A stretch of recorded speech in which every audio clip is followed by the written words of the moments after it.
and welcome to another episode of Stone Dead Last. On today's episode, we're hopefully going to fix the final of our fueling issues on the Corolla, get the final bits of prep ready for the Westland rally in a couple of weeks' time. So, let's see how we get on. As you'll see then, we've already got the fuel tank out so that we could tell what our pump was, because it already had an aftermarket pump in it, which was obviously wedged up in here, well above all of this. So as you can see, it's a good job we actually took this out because it's filthy under here and it needs a good clean whilst we're here. The fuel tank has definitely got some dust and dirt trapped in between it and the body, so while we're down here we'll give it a good clean out. We're going to get all the lines flushed as well. We'll obviously be putting the new pump in at the tank end, regulator will sit at the other end, flush the lines out in between, give the tank a bit of a clean while we're here, just to make sure there's no dust and contaminants inside it, or as little as possible, and we'll put it all back together. A previous owner has already fitted one of these fuel pumps previously, so the wiring has already been adapted on the cradle, which means we don't need to use the harness adapter that comes with it, thankfully. It also means that the fittings here have also got the correct hose already fitted to them again. So a lot of the Jubilee clips and stuff that come with this kit, thankfully we don't need, which makes our life a lot easier. We've got the pump and it comes with the sleeve just to help it sit in this cradle, albeit it's still not going to be a perfect fit. New filter sleeve that sits on the bottom. One that came off did not look like this colour. It was a lot closer to this colour, so certainly worth doing even if it isn't going to fix our overall issues. So we're going to get this mounted up into the cradle, nice and easy. There's a hose connection and a clip on the top, and then your filter sock sits on the bottom down here. So again, nice and easy to do, nothing too difficult. We'll have a go at getting that sorted now. As I mentioned previously, this is actually a replacement aftermarket pump, but it's the same as what was in the car. However, the wiring harness that somebody had put on previously had a nice big 45-degree kink in it. So I suspect that was worth replacing. So I have actually replaced the wiring harness, as you can see from my really poor job here. Now fitted the new pump, cable tied it in, new filter sleeve on the end of it. So that's all reconnected now and ready to go back into our tank. We have just noticed a few little hairline splits and this is going very brittle, so we are going to replace these, which means the tank won't go back in today because we haven't got any hose the right size here in the workshop, but we're going to get everything mounted back into the tank regardless, and then we'll deal with these lines after the fact. I'll pick them up probably over the next couple of days and then we can get those swapped as well. We now have the fuel tank back in, everything is all connected. Hopefully it is connected properly. We'll soon find out because it's ready now to get some fuel in it. I'm going to give the plugs a quick clean just in case they're a bit fouled up from some of the previous fueling issues, and then hopefully we have some good progress. Wish us luck and we'll find out shortly. So, moment of truth. First of all, we've got a pump noise, which is a good start.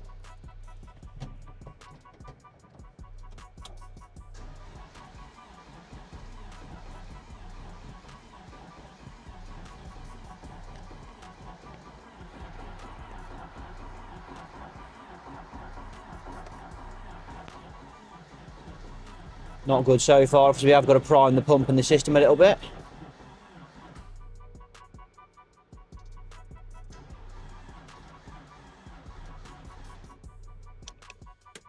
First start, not great. No, we're back the next day. Battery was really quite flat according to the charger, so it's had an overnight charge. Let's see if it wants to start this time, and if it was just a battery issue. Ooh.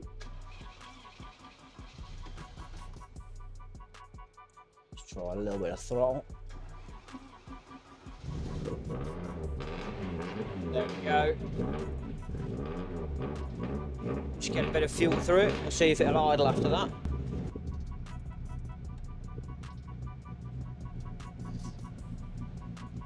Well, it's almost ticking over there. Still a bit lumpy, but we'll just see if it'll tick over for a minute. It means we can have a look underneath. Floor looks dry, which is good news. Oh, there we go. She's gonna die.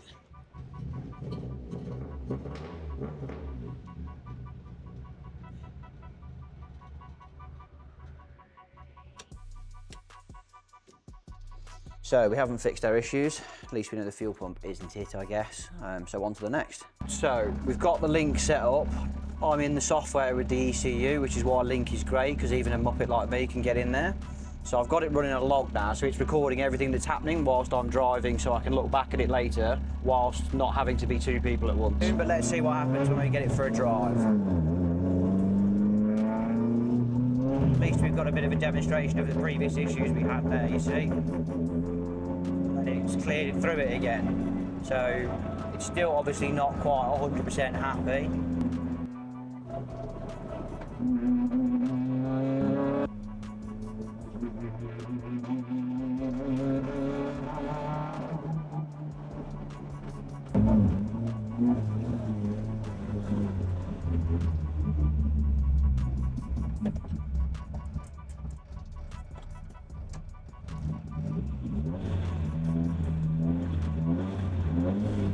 Just had another code there for injector error as well, so we are getting a couple of bits that might help us at least here. We've got 3 fault codes to look through, so we'll switch her off. We can stop the data log, and I'll come back to you in a minute once we've got the codes ready for reading, and we'll see what we found. But the main one that I am looking at here is ECU fault code 122, which is injector duty cycle above error high value. Now that's telling us that one or more of the injectors is running past 100% in theory. So the ECU is demanding more than it can deliver. That either means it's stuck open and he's constantly just telling them it's delivering 100% fuel, or it's faulty in some other way. So we're going to pull the injectors out, order a fresh set of whatever they are that's in it, whether they're factory or not, I'm not sure yet, so we'll check that. We've now got our new injectors, they have arrived, they do look to be the same, so let's have a go at swapping these over and let's see if this will fix our fueling issue once and for all.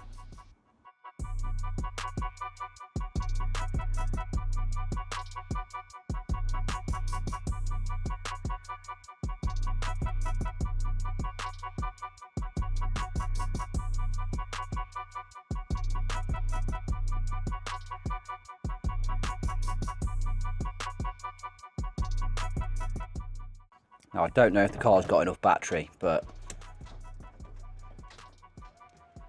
indeed it doesn't. Sounds like we've got a flat battery. So I'll stick it on charge for a minute and then we'll see if it'll go.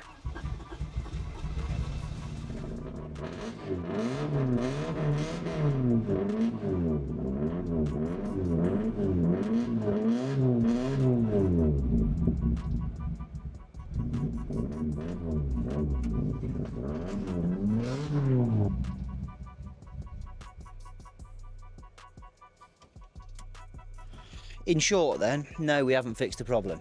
It doesn't seem to have made it any better, which is not great news.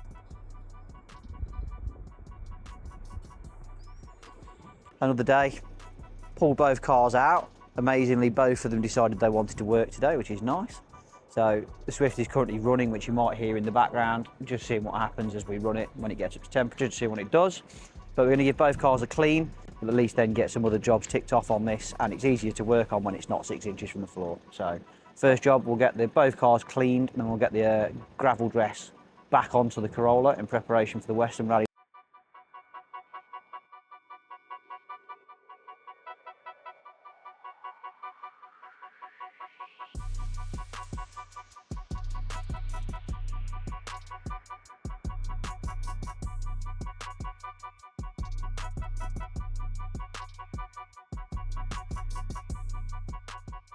That is at least 2 fairly clean cars now, so we can start working on them without getting filthy.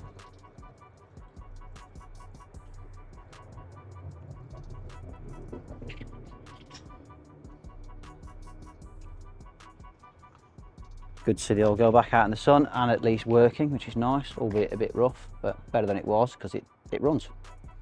Same story with this one. Again, runs, albeit not well, but better than it did.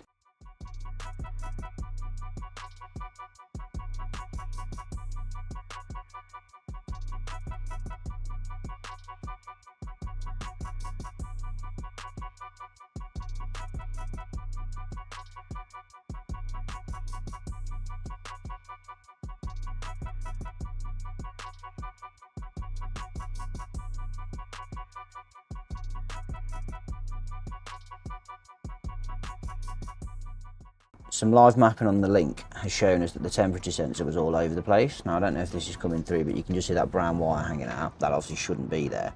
So let's whip this off, reconnect this and see if this cures some or all of our idle and running issues. Because that could be the source of a lot of pain.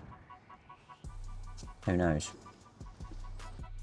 It's loosely connected dry connected at least. Let's see if it's made any difference.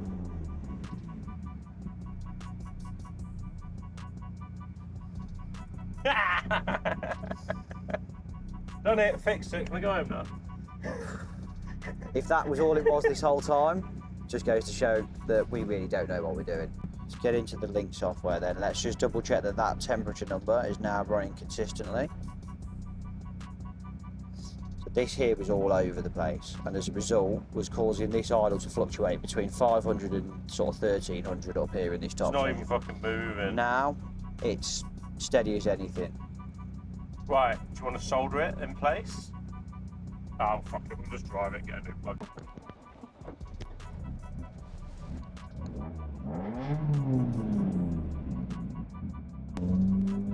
Slowly bring it around.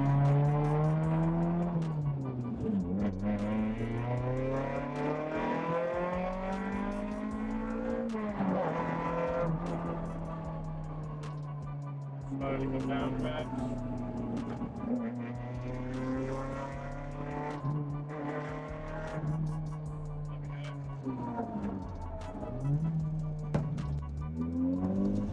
Go in the shop now.